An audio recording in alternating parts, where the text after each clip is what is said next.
sebagai mandor, kita panggil tukang, nanti suruh kerjain aja.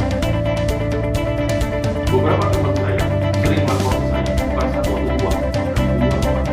Katanya saya, volume dapat harga 14 di sini kelihatan jelas bahwa kita komit untuk pekerjaan kolom pembersihan bogor ini total 225 ukurannya sekian.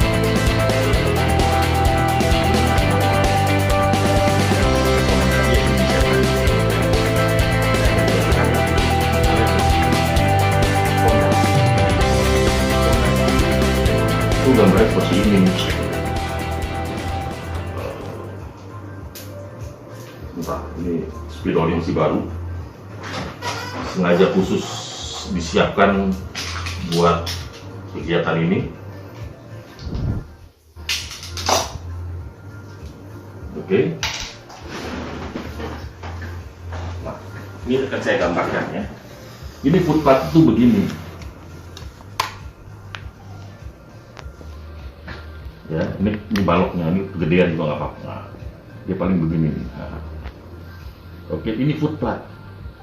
Ini pembersihannya.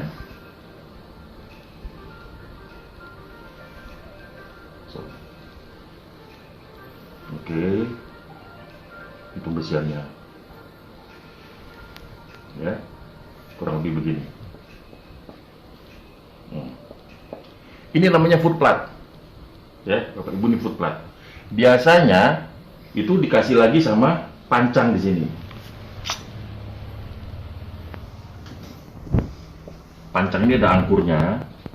Pancang ini ada angkurnya untuk mengikat ke si pondasi. Ya, ini. Nah, di footpath ini minimal untuk kondisi ini minimal tuh 15 cm, itu minimal ya. Boleh lebih, boleh tidak. Dan pondasi footpath ini untuk lantai 1 sampai lantai 3 pondasi ini ya, tapi bergantung dengan kondisi perkerasan tanahnya, kondisi tanah aslinya baik apa enggak ya. Nah, pada saat saya kasih tahu ada pancangan di sini ya. Oke, pancangan ya, pada saat misalnya mungkin didesain, digambar, dipancang bahwa oh pancangannya 2 meter kedalamannya ya. Kayu misalnya pakai kayu ukuran 10-10 ulin misalnya, biasanya di sini begitu, dipukul,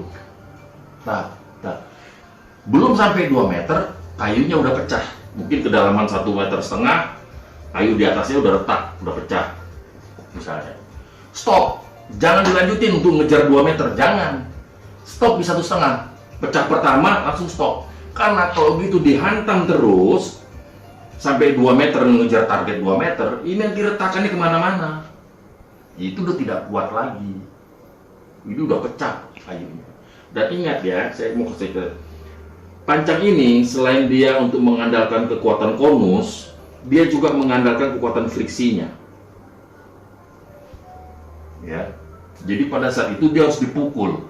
Karena pada saat dipukul itulah reaksi tanah dengan kayu ini terjadi, yaitu ada friksinya ini. Nah, friksi inilah yang menahan bangunan di atasnya, beban yang di atasnya, friksi ini. Oke. Nah, jadi kalau ada apa-apa yang saya sampaikan bahwa teknik sipil itu sangat aman banget perhitungannya. Ya, pada saat dia mau merobohkan ini, dia harus patahkan dulu ini. Ya, ini dipatahkan. Kalau ini yang sudah patah, dia harus putuskan dulu besinya. Kalau dia harus putuskan besinya, dia harus atau dia pecahkan dulu betonnya. Baru dia putuskan besinya. Bayangin berapa step tuh, 1, 2, 3 step. Dia patahkan dulu kolomnya ini, baru rubuh dia. Coba, itu aja udah 5 step. Jadi sipil itu sangat aman. Ya, perhitungan sipil itu harus benar. Ya, nah, jangan termakan oleh kata-kata tukang atau mandor yang sok tahu. Ya, itu saya paling kesel gitu. Saya udah berapa kali ngusir mandor atau tukang yang sok tahu, gitu. Ya. Kita harus ada tenaga ahlinya, Pak, Ibu, ya. Jadi biar safe bangunannya. Karena apa? Uang yang dikeluarkan itu bukan kecil.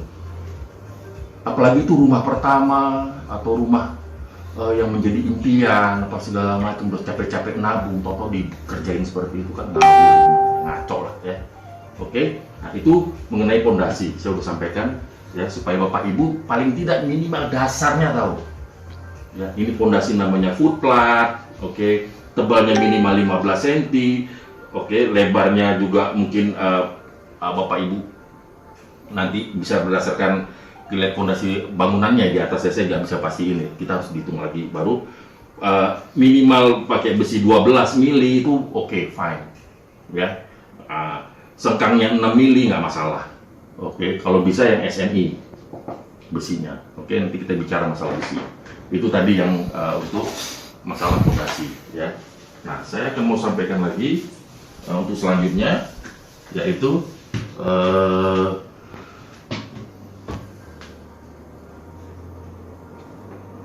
balok atau kolom ya. Saya punya tukang atau dulu mandor yang sok itu yang belagu gitu atau yang gimana, saya nggak ngerti ya. Kita udah ada gambar, kita kasih tahu, saya tanya, kamu bisa baca gambar nggak? Oh bisa.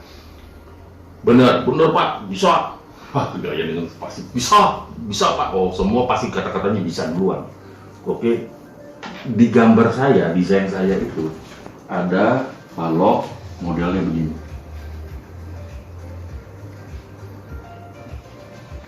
Oke, baloknya modelnya begini. Udah digambar nih. Saya datang nih, agak terlambat memang waktu itu saya datang. Semua balok itu dibuat pembesiannya begini.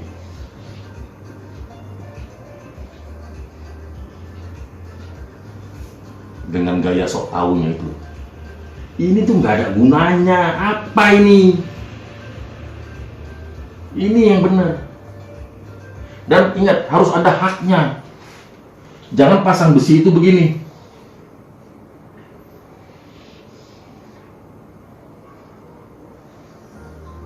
Ya, ini nggak ada kekuatannya. Apa ini? Ini kena beban langsung renggang dia. Harus dihak. Set. Misalnya dia minimal 5 cm. Harus ada ininya nih, dibengkokkan, bukan diluruskan begitu aja. Bukan begini terus begini. Tidak. Atau misalnya dia begini, harus begini. Enggak begini. Ini apa ini? Ini yang benar. Ini apa ini? Ini yang benar. Ini ada tulangan tekan, ini ada tulangan tarik. Ingat, beton itu kuat terhadap tekan. Makanya tariknya diperhitungkan. Kenapa? Pada saat dia di beton, pada saat dia dibebani, ini dasarnya aja. Ini dia pasti melendut begini. Inilah yang namanya tertekan. Kalau kami simbolnya negatif, ini yang tertarik. Beton nggak kuat terhadap tarik, makanya dikasih besi di bawahnya. Gitu ya Bapak Ibu ya. Jadi tukang yang sok tahu itu dibuat begini. Ini nggak ada gunanya. Nggak ada tulangan geser. Ngapain pakai tulangan ini? Untuk apa? Dia harus di sini sama di sini. Gitu ya Bapak Ibu ya. Jadi ada tukang-tukang yang sok tahu itu. Nah, paling tidak Bapak Ibu yang sebagai pembangun atau pemilik rumah tahu nih dasar-dasarnya dari saya kasih tahu. Kalau ada tukang seperti ini udah seburu, atau mandor seperti ini udah buru-buru diusir aja ya, daripada dia jadi makin bengkak ya. Untuk tukang dan mandor, maaf Anda kalau tersinggung, terserah, tapi Anda harus belajar banyak tentang bangunan. Bukan hanya jago pegang cetok terus Anda anggap diri Anda tukang, enggak ya. Banyak yang jago pegang cetok tapi kita anggap nggak tukang ya. Tukang itu banyak kriterianya yang disebutkan tukang. Nanti akan saya kasih tahu di channel selanjutnya ya, di video saya selanjutnya. Bukan di channel tapi di video saya selanjutnya. Maaf, saya bukan YouTuber. Oke, saya hanya mana. Kita lanjutin lagi. Oke, itu tadi mengenai pondasi. Telapak sudah, pancang curucuk juga sudah ya. Gimana caranya? Kalau Bapak Ibu memakai bore pile ya, ini saya kasih tahu ya. Pada saat Ibu ngebor, kita panggil tukang bore pile, Bapak Ibu semua ini mau pakai bore pile, selain dia mempersiapkan alat bore pile-nya, sebelum dia ngebor pile dia juga harus siapkan besinya. Oke, besi untuk tiang bore pile-nya.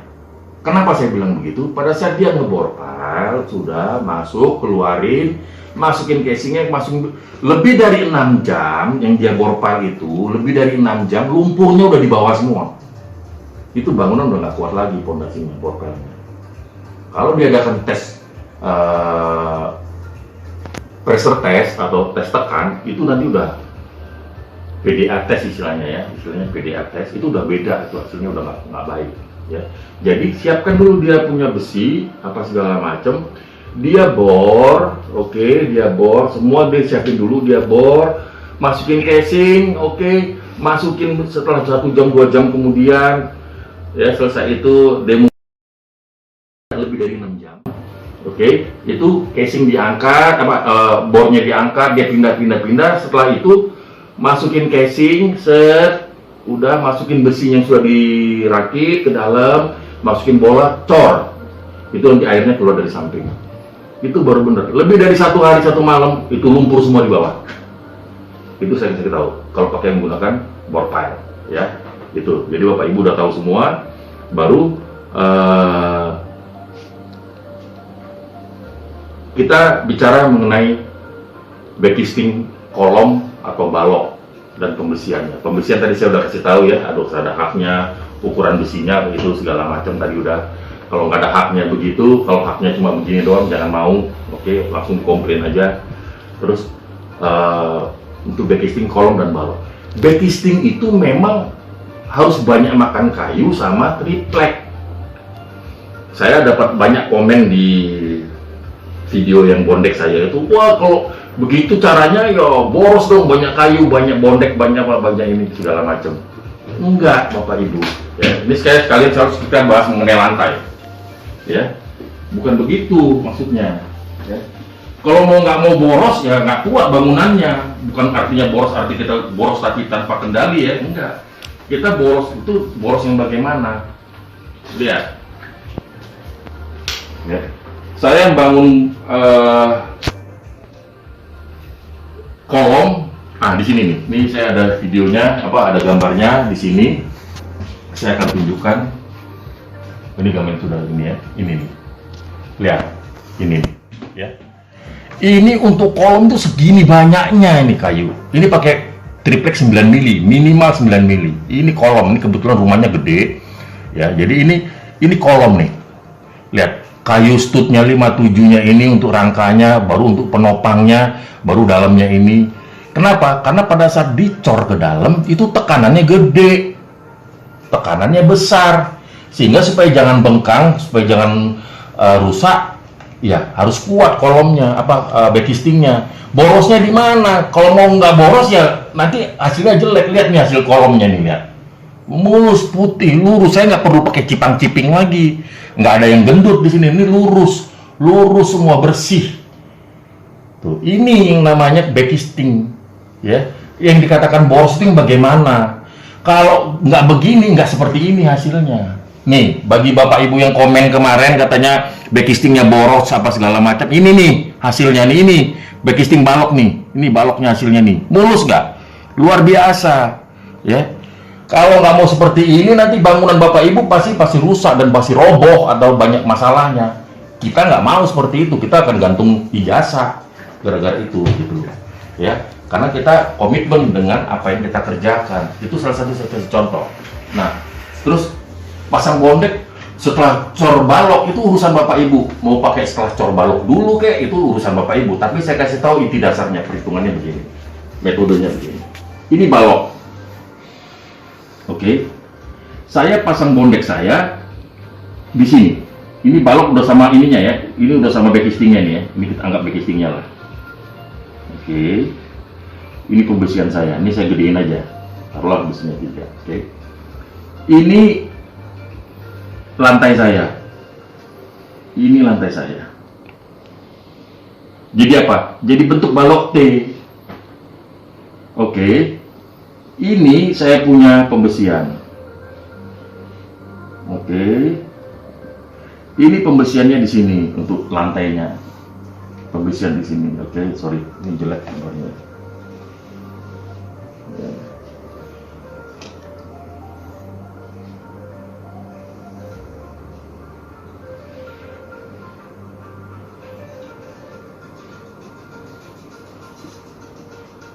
Kalau pakai 2 laku. Atau ini bondek saya di sini. Saya nggak pakai ini, besinya saya hapus. Ini pakai bondek saya di sini. Bondek saya itu masuk sedikit. Ini kan dari backcasting nih. Ini ada backcasting nih, sorry. Ini ada backcasting nih. Oke. Backcasting apa, bondek saya masuk nih sedikit ke dekat backcasting, di atas backcasting. Baru nanti ada pembesiannya. Oke, ini saya jadi ini berbentuk balok T. Ini dicor. Ini dicor semua, homogen. Oke. Nah, yang sering saya dapat informasinya seperti ini. Ini balok dicor dulu, oke. Katanya dikasih stek, ada stek satu keluar, baru nanti dikasih bondek di sini sama lantainya. Ini ada bondeknya nih. Sorry, bondek tuh begini ya. Nah, ini bondek kan begini ya, naik turun ya. Naik turunnya ini yang konturnya ini memperkuat si bondek, si lantai ya, ingat ya. Nah, pada saat kita udah ngecor ini, udah dicor atau dicor setengah katanya, nggak ngerti saya gimana. Muncullah besinya di sini atau dicor setengah gitu, terus besinya muncul, oke lah, terserah lah, mau setengah mau apa ya. Muncullah besi apa ini apa baloknya udah dicor. Pada saat kita masang ini tuh udah berapa lama kering. Baru kita buat ini, baru kita cor ini. Beton lama dengan beton baru itu bagaimana kekuatannya? Itu yang mau saya tanya.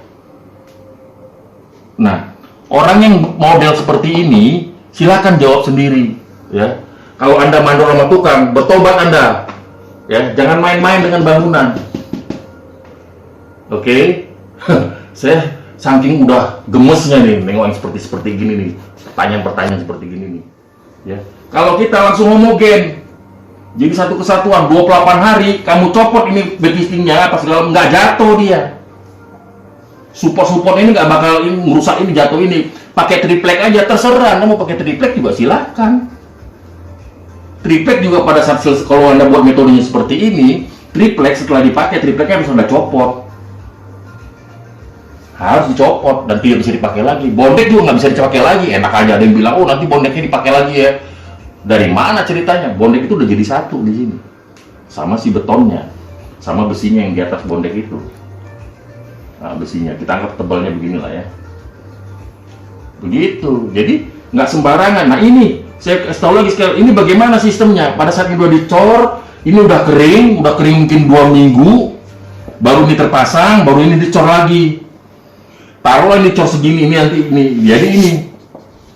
Jadi udah nggak betul homogen lagi dong. Ya ini udah keras duluan, baru ini. Iya kalau dia rajin mau ngasih aditif di sini untuk penyambungan beton seluruh gede gitu. Kalau mau tukangnya. Kalau enggak, kalau ada biayanya, chemical additive mahal loh. Ini, ya. Jadi ini membuka wawasan Bapak Ibu segala macam, sekalian semua bahwa tinggal Bapak Ibu aja mempertimbangkannya. Anda membangun uang dengan ratusan juta dengan hasil yang sedemikian untuk apa? Kita maunya rumah kita kuat, safe, aman, 20 tahun, 30 tahun bisa berdiri kokoh. Kalaupun mau dijual lagi, orang langsung lihat, oh yes, ini bagus nih bangunannya, luar biasa. Itu yang mau saya sampaikan ke Bapak Ibu sekalian ya. Jadi udah terjawab ya komen-komen yang soal bondek yang kadang-kadang ada yang serasa sok tahu gitu. Saya sih agak emosi aja, bukan karena apa-apa ya, karena saya ingin memberikan sesuatu yang baik ya, dengan pengalaman saya, dengan pengetahuan saya bahwa membangun rumah itu bukan halnya yang gampang. Even rumah kita kecil pun membangunnya harus benar ya. Bondek itu agak ideal dia kalau memang luas bangunannya luas, besar. Ini saya kebetulan bangunan tadi yang saya tunjukkan, itu dia besar ya. Balok ya, ada tukang yang sok tahu, oh balok atau mandor sok tahu, oh panjang balok berapa Pak ukurannya, tingginya kalau memang ini panjang sekian, oh L per 12, L per 15, jadi panjang per 12 atau panjang per 15. Dari mana hitungannya? Saya pengen tanya, dari mana hitungannya? Nggak sembarangan hitung begitu, enak aja L12, L15 ya. Saya agak sedikit semangat ini ya teman-teman, bukan emosi ya, tapi bersemangat aja. Karena apa? Banyak kesalahan yang dibuat oleh mereka ya, yang sangat dipercaya oleh ownernya, tapi kenyataannya dia mengecewakan ownernya dan membengkakkan biaya. Gitu. Itu yang harus hati-hati ya Bapak Ibu. Jadi dia kalau emang baloknya menerus, dia L per 21, bukan R per, itu udah ada ketentuannya, itu udah ada peraturannya. Kalau dia cantilever, dia L per 8.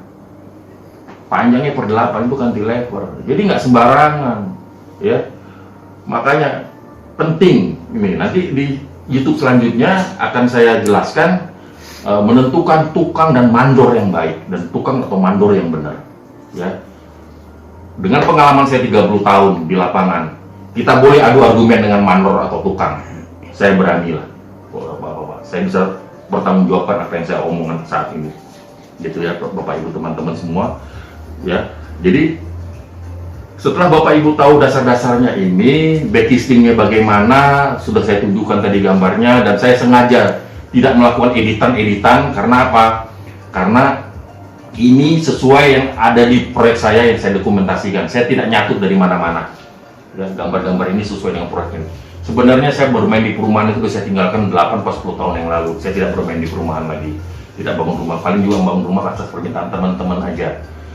Teman bangun rumahnya agak besar, perlu harus jasa engineer-nya harus benar di situ. Maka teman-teman saya suka nelpon atau suka minta tolong dan saya akan bantu. Biasanya saya begitu. Tapi saya lebih cenderung bermain sekarang di workshop, di struktur baja, di pembangunan PLTA, di Asahan, di Jawa Tengah, ya, buat kanalnya, terus di pembangunan dam irigasi. Jadi perumahan ini udah agak lama saya tinggalkan, tapi itu tadi kemarin saya iseng masukin YouTube.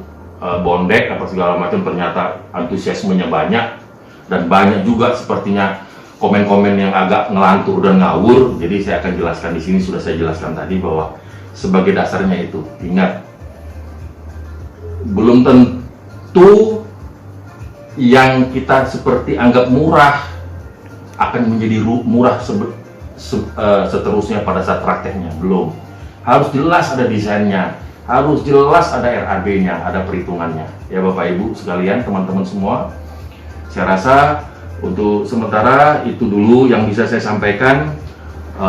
Saya mohon maaf apabila ada kata-kata saya yang memang sangat menghina, saya mohon maaf. Tapi karena memang selama ini banyak owner atau banyak teman-teman yang ingin membangun rumahnya, tapi dikecewakan oleh Anda semua yang mengaku sebagai tukang atau mandor. Kalau emang Anda belum siap, berbenah dirilah untuk para mandor dan tukang. Pelajari dengan baik, pelajari dengan benar. Tanya, banyak bertanya itu lebih baik. Pengalaman Anda juga belum tentu bisa membuat Anda lebih hebat. Karena apa? Pendidikan dasarnya Anda nggak ada. Anda tidak pernah belajar mengenai teknik sipil. Kami belajar teknik sipil. Kami kuat di paperwork. Anda nggak kuat di paperwork. Ya, Anda kadang suka ngelantur untuk dengan anak buah Anda sendiri.